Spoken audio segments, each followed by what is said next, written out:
ایک بار کا ذکر ہے کہ حضرت عمر بن عبدالعزیز خلیفہ بننے سے پہلے ایک عام شہری کی طرح زندگی گزار رہے تھے۔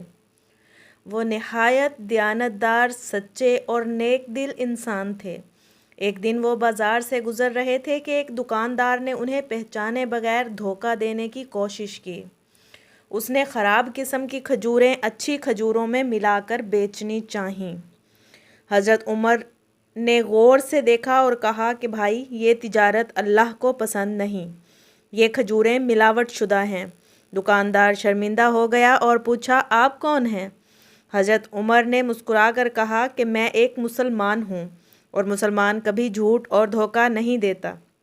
بعد میں جب وہ خلیفہ بنے تو اسی دکاندار کو بلایا اور کہا، اب اگر تم اپنی تجارت ایمانداری سے کرو گے تو میں تمہیں مدینہ کے بازار کی نگرانی کا کام دیتا ہوں۔ دکاندار حیران رہ گیا اور توبہ کرتے ہوئے کہا، میں وعدہ کرتا ہوں کہ کبھی جھوٹ یا دھوکہ نہیں دوں گا۔ سبق: سچائی اور دیانتداری کا پھل ہمیشہ اچھا ہوتا ہے۔ اللہ تعالیٰ سچوں کو بلند مقام عطا فرماتا ہے۔